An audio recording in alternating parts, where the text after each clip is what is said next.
Hi, everyone, and welcome to Quantum Identity, where we explore incredible stories of life transformation and we delve deep into understanding how people not only overcame the challenges in their life and faced the dark to find the light, but how they now thrive in their life and business. And we want to explore what can we learn and how can we improve our own lives to feel better about ourselves and the world. And today's guest is none other than Sam Shelley, the Miracle Man, live from New York City. Sam, how are you? I'm doing great. How you doing, Francis? Great. I'm pretty good. I'm in London at the moment, and actually the sun is shining. It's hot. It feels a little bit like California, so I can't wait to get out the door.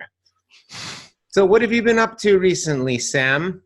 Well, just really help them feel with their head trash, getting rid of all those negative beliefs that are, limiting them. Most people don't realize their limitless potential, if you will, and the mind is constantly saying, you can't do this, you're not good enough, you're not deserving. All this stories just need to go. It's all garbage. Just throw it out. It's head trash. I love that term that you've coined, head trash, because absolutely it is all garbage. And the thing is that I think many of us, including myself, live most of our lives thinking it's actually true.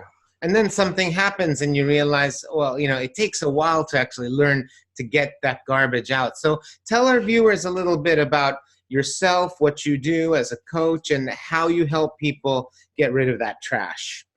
Yeah, just give you a little bit of my background, how I got to this journey. First of all, it was when I was 6 years old. I was run over by a van, and it caused like head trauma, broken bones, and I was just a mess for about a year in the hospital and then 6 months in rehab.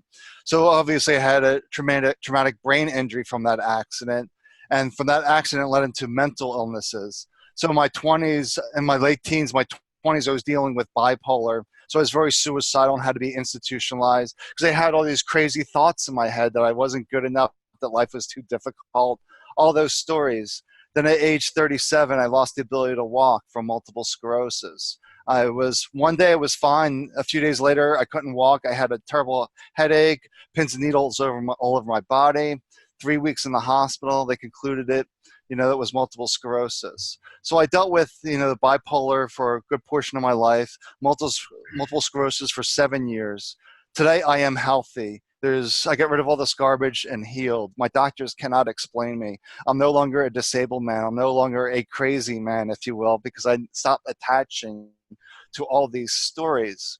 So the way I began was just very, very simple. Just 5 minutes a day of just relaxing. Because usually I was too busy chasing this or that and didn't give myself any time to relax and really tune into me, if you will. So I just sat there for 5 minutes a day. That's how I began, 5 minutes of relaxation.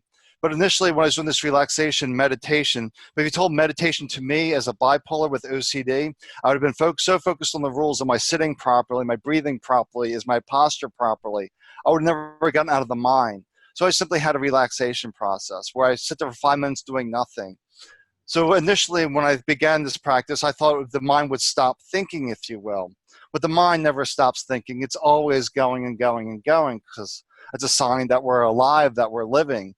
So eventually I realized after a few weeks, like, wait a second, I have a thought, but I'm not my thoughts. And there was like a big aha moment that I wasn't my thoughts. I was just like the observer, the witness to those thoughts. So after that, 3 months of this relaxation process was about doing 10 minutes twice a day.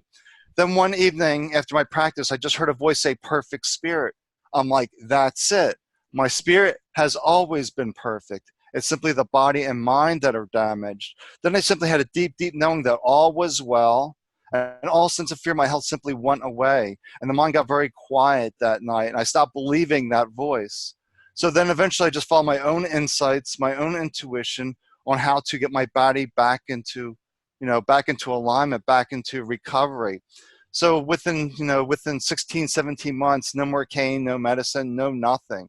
So my doctors obviously couldn't figure out what I did. And all I did was really just surrender this mental voice and live from this deeper voice within all of us, that we all know what's best for us. We always have these hunches, these insights, but then the mind comes along and say, that can't be true, that's not right. to just becoming unconditionally trusting that voice within you knows the way forward. So this is how I help people, is get them to find out practice for them that will help calm their mind. So once you get rid of the stress and all the busyness up there, and you can start to learn to trust yourself, then life starts to flow easier and easier. It's almost like a quickening process that happens once you get the mind settled down. And that's the whole trick initially, is getting the mind to settle down. Because I know I spent 40 years building up a lot of trash. It wasn't gone instantly. It took a little bit of practice. So that's why I help people to be accountable. What practices are you doing? What do we need to modify in your practice for you? Because there's no prescribed formula. It's really individual by individual basis, because we all have our different human experience. We are a perfect spirit with all these different human experiences. So everyone has their own unique journey, if you will. There's some things that are consistent, but there's some things that are unique to them. So we go in a discovery process. What's best for them to get rid of their stories? Maybe they had something traumatic happen to them when they were 5, 6 years old, like myself, or 10, 13, and maybe that trauma is still living in their life, and we can start to unwind those stories. So that's really how I help people get rid of this head trash, all this noise that's out there. Yeah, that's a pretty incredible story. And I think, this head trash is a major human challenge that, a lot of people experience in negative ways for a lot of reasons. And I had a question about the difference between dealing with head trash when you have a condition like bipolar, or like a medically diagnosed disease that Mm-hmm. can cause head trash, as opposed to maybe someone who is just quote unquote not healthy, or quote unquote normal, dealing with the trials and tribulations of life. How is it different, and to what extent? Yeah, it's just different stories. What I like to tell people, that your thoughts can either help you or harm you, depending on what thoughts are there. You can have a relatively normal life with no significant health challenges, but maybe once in a while you're worried about the bills, you're worried about this or that, and that's the mind creating all these stories. Once again, those limitations. And when you're sick, the head trash gets even thicker, if you will, because you start reading about all your ailments, you start reading about all your medicine, and it just adds more and more stuff, if you will, that you have to get rid of, that's not supporting you. Of just realizing, that's just an opinion, it's information. It's not really the truth of who you are, this spiritual being, but it's really learning to really be present in this moment. Because when we're in this story, we're disempowering ourselves. We're not really here in this moment. And that's really hard for people to really understand, that when you're in the story, you're not really here. You're sort of going on automatic pilot. You're sort of like autopilot. You're very reactive. But when you really learn to slow down, relax, and really notice what's going on around with you, and notice how the mind is constantly reacting to things, and just getting the moment to slow down and say, okay, what's the best course of action for me? That's really what it comes down to. What's the best course of action for me? Mm-hmm. Not based on the mind's opinions or someone else's opinion, but this deeper place. And how willing does someone have to be to change? Well, that's the whole thing. They have to be willing to change. If they're not willing to change, then they won't change. It's that belief system. It's sort of like the placebo effect. If this believe this will work for you, it will work for you. If you believe it doesn't work for you, it won't work for you. I've run into people that say to me, I have multiple sclerosis, this will never work for me. And I say, you're right, because that's their belief system. So I can't do anything with that. There has to be an openness to change, to get to the point where you're sick and tired of being sick and tired. There has to be another way forward. But until you get to that place, then you just keep going the same old, same routine, and wondering why your life is still stuck, why you're still suffering, why your finances are still suffering, why you're unhappy in relationships, because it's very hard to change. It's usually that story, different girlfriend, yet same girlfriend. It's the same stories. They're still repeating themselves because you're not looking at the core issues within yourself. It's easier to look outside yourself and blame than look inside yourself and say, okay, what's going on with me and my shadows, my darkness? What have I picked up over time? Absolutely. And what can we do when we see someone, perhaps who's dear to us, suffering in this way? However, they seem pretty much oblivious or resistant to the possibilities of change. Well, then when I see people like that, then I just tell them, when you're with that person, be fully present, be the example for them. So maybe you're having stress and stuff, but once you clear your stress, you start finding inner peace. Then maybe say, hey, maybe there's something there. But otherwise, you can't just go to somebody and say, hey, you need to do this or this. They won't listen to you because they're in their own thing. They just have to see through example, much like the way the kids learn from their parents, by watching, by mimicking. And just noticing that you can't really force someone to change. There has to be an openness, a willingness to say, hey, is there a different way? Let me see if I try these practices for a month. What happens? Yeah, it's it can be a tough one for some people. It's something to a real challenge to overcome, because I think that, you know, these practices that you talk about, and that people who are either in the industry or who have learned through seeking out knowledge and different ways to achieve fulfillment, happiness, business, life success, whatever, they know that actually that there's a recipe out there, and if you do certain things in your life, you can expect certain results, and if you don't do them, you can expect other results. And our society, our culture, everything against us, like the forces are against us. As soon as we're born, we're not taught to live that way. And so living that way seems like foreign to us. We need to almost like become someone new. And you can either embrace that and go, right, it's time to become someone new because I have suffered enough. But for some people, getting to that realization is, you know, part of the struggle. And then once you open the door, then change can begin.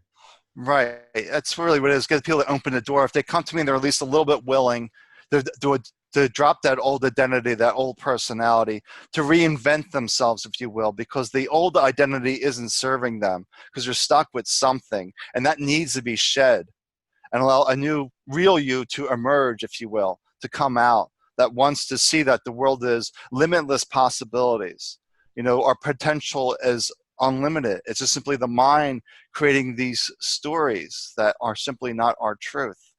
That's very powerful. And that's also one of the reasons why I call this podcast Quantum Identity, because I was fascinated by the phenomenon of transformation, but also, as you're saying, you know, the identity is who you are, but it's not just who you are to the world, it's who you are to yourself.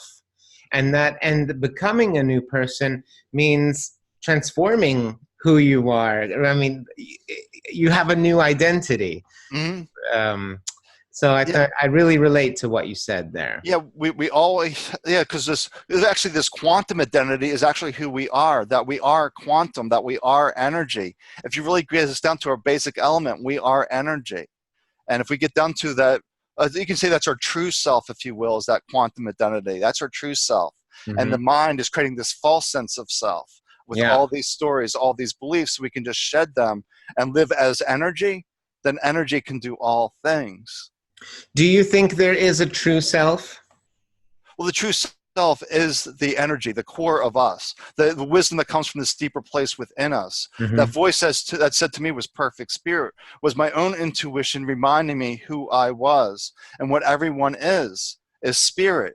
You know, ultimately we're spirit having this human experience. You know, it's hard for people to understand that, especially when I lost the ability to walk. All I knew was myself was as a human. I didn't know myself as a spiritual being. You know, I heard all these religious things and things like that, but it didn't comprehend, because when you lose the ability to walk, it's sort of like the worst thing ever. But then you eventually can look back and say, that was actually really good for me, because as a bipolar, I was running around all over the place. So when you lose the ability to walk, you can't run around all over the place anymore. You're forced to deal with you. And that really was a benefit for me, that I can see the blessing of MS. Mm-hmm. And, you know, it's a really tough disease. And according to my doctors, you know, I should be in a wheelchair. I should be in a nursing home. I should have all these stories, but that wasn't my destiny, if you will. That destiny is always being shaped in this moment. Nothing is preordained, if you will. It's our actions in each moment. Are we willing to take a new path or not? Absolutely. Let's spend a few minutes talking about the medical industry and doctors, because you have firsthand experience on being treated in a conventional way by scientific doctors. And where is the state of medicine and treatment? Are we missing? It seems to me like we're missing something absolutely huge from the way we approach looking at diseases, treating diseases, the role of nutrition and the mind. Can I get your thoughts around? Yeah, it was really interesting because I had a team of 6 doctors when I was really sick, taking over 100 pills, 6 doctors, but I don't need any of them anymore. But I actually ran into one doctor who's trying to get that message out there. And this is Dr. Gabor Mate. He's pretty famous. And I was talking to him at a conference. He asked me some questions. Then he just paused for a minute. It's like, oh, you stop believing your mind. This doctor knows it because he was a pediatrician for 30 years. And they did this big study in the journal Pediatrics of like 10,000 asthmatic kids. They found the direct correlation between the stress of the parents and asthma. But no doctors deals with the stress of the parents and how they're affecting the kids. They just medicate the kids. So he's trying to educate them that you have to look at the whole picture, the whole environment, like really what's going on with your kids. Maybe they're very sensitive, where they are these energy beings. If you're really stressed and worried, kids pick this up. Even dogs will pick this up if you're sick. They feel that energy because everything is energy and it's all interconnected, which they prove in quantum. So when I went to my doctors, no doctor ever suggested to me, like my psychiatrist I was seeing for 20 years, he never once suggested meditation for me or yoga or anything like that. It was nothing like that. It was like, oh, you're dealing with this, here, take this medicine. You're dealing with this, take this medicine. Because it's just book knowledge, and they're just almost treating the body like a mechanical machine and not realizing the internal environment that's really key, that keeps the machine running. And if you're listening to the inner workings of your own machine, you know what's best for it.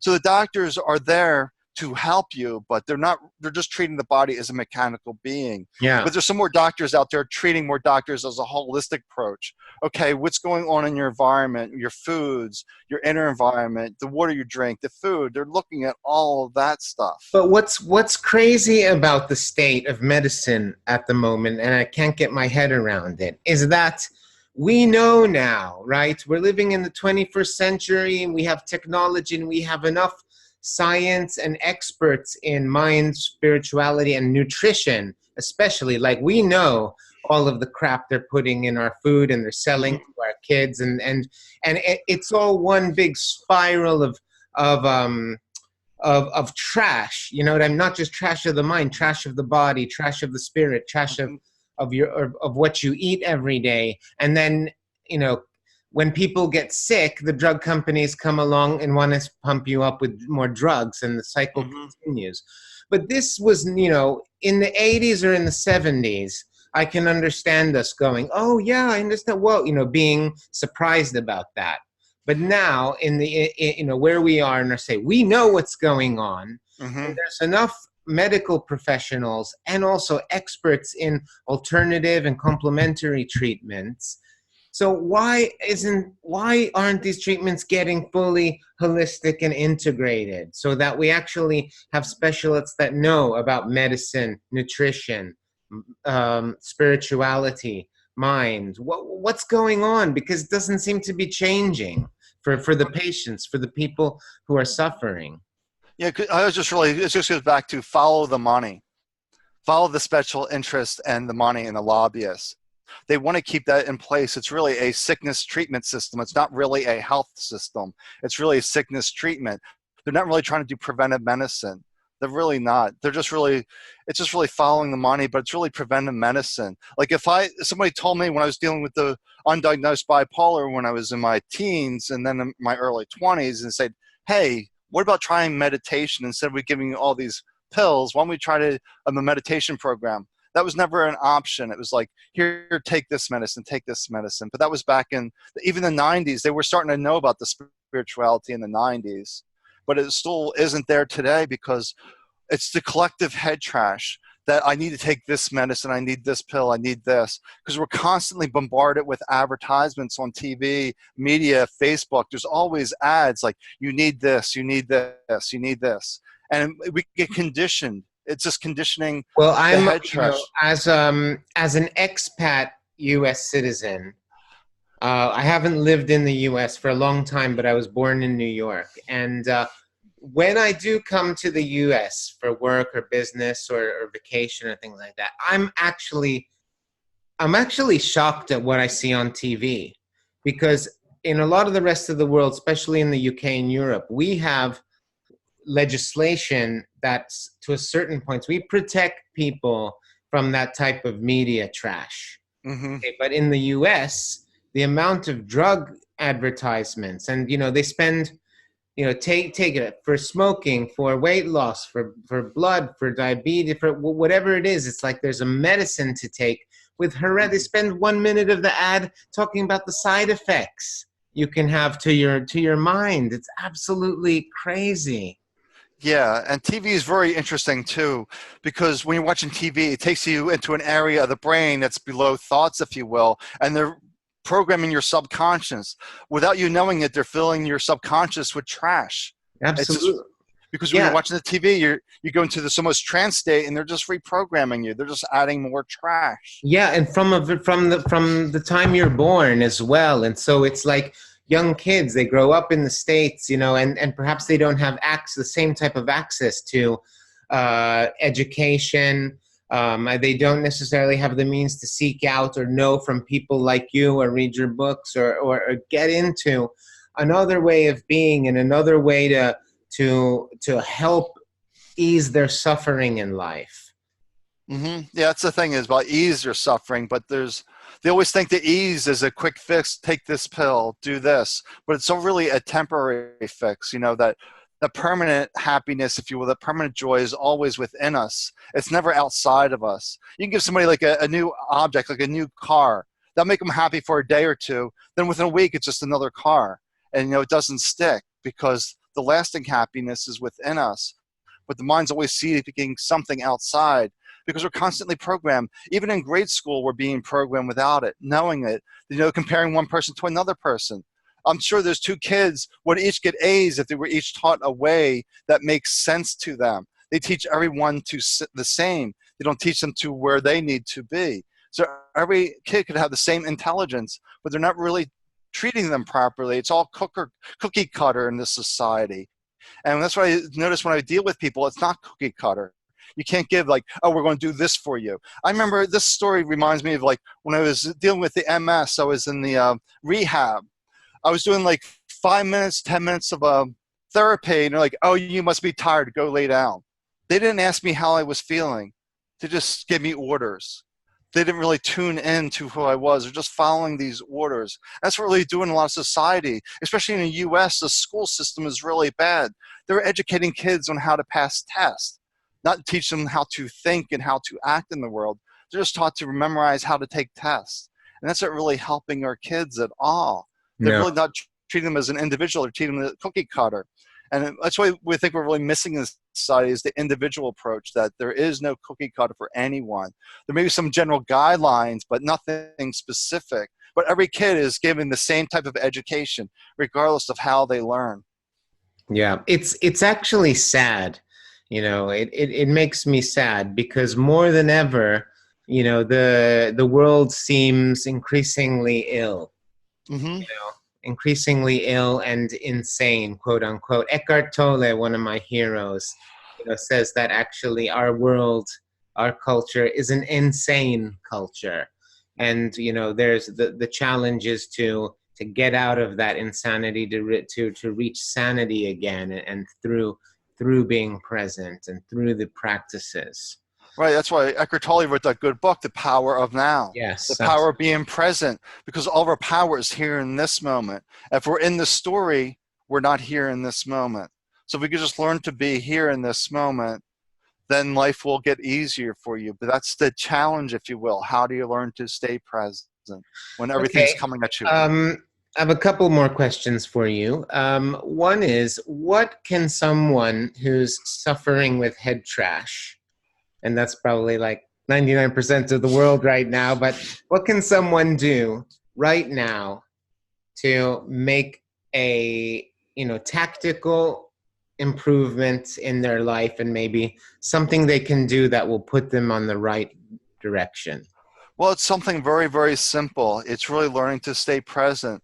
When I watched the Dalai Lama, it was rather interesting.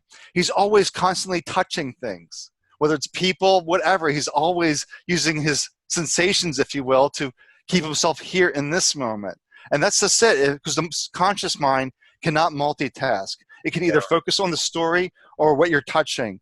So Mm-hmm. it could be that simple for them. Is it might not get rid of the head trash quickly, but it will eventually quiet the mind down if you start getting the habit of being present. Like, Yeah. what am I touching right now? Like when I have my relaxation process, I'll be like, where are my feet? If the mind got busy, be like, where are my feet? Where are my hands? And just coming back to our sensations, if you will, of really keeping ourselves grounded. And that's a really tough thing to do when life is throwing all this stuff at you, all this trauma, Yeah, all these stories. It's hard to stay present. it So is. that's the challenge, if you will, learn to stay present. And then eventually the head trash will eventually get quieter, unless there's some really deep stuff that really needs to be rooted out. And that's really try to help people, is root out that deeper stuff that might be hard to face. Like when I was dealing with the PTSD from a 6-year-old, that was a lot of inner work I had to do to get rid of all those stories. And I read some things that made it easier for me, because when you're 6 years old, I saw a glimpse of the van coming before it hit me, but I didn't have the skills of avoidance. The skills of avoidance come in your late teens. It's a very complex skill. So that's why they have school zones are like 15 miles per hour, because those kids don't know avoidance yet. Mhm. So that's one of the things that we don't see, that the brain is developing skills. It's just a matter of, it's a skill you need to develop, of learning to be present.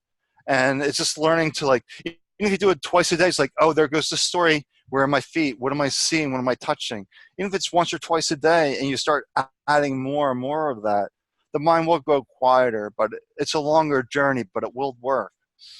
Cool. One last question for you, Sam. If you could travel back in time and speak to yourself at one of your most challenging moments, what would you say? Um, I try to convey the story that you have all these thoughts. These thoughts are not the truth. You are this spiritual being having this human experience. That's the big thing, is you have thoughts, but you're not your thoughts. And if you really can understand that I'm not my thoughts are a story. They're not my quantum identity, if you will. They're not my energy story. There's something else. Then you can start to see that, okay, it's just, okay, here's another story that's coming to me. Eckhart Tolle talks about life. He talks about this a lot. We confuse life with our life situation. That's what he calls madness, to realize that we are life. We're not our life situation. And when you confuse yourself with your life situation, that's the madness. So you need to break yourself from the life situation and say, that's just what's going on right now. It's not good or bad. It's just the current experience. But I am this life. Everything I see is this life. We're quantumly entangled. Yes, we are. And with that, we'll be signing off. I want to thank you, Sam Shelley, the Miracle Man, for your time today. It's been really interesting talking with you. I love all of this stuff. Love quantum theory, and absolutely fascinated by helping people live happier and Yeah. speaking to people who have dedicated their lives to that. So I'm going to leave your website link and details in the description below. So if people like what they see and hear, they can get in touch with you. And I want to thank you. I wish you well, and keep up the great work. And see you in the next quantum realm. All right. Take care, Francis. Be Bye, well. Sam. Have a good Bye. one.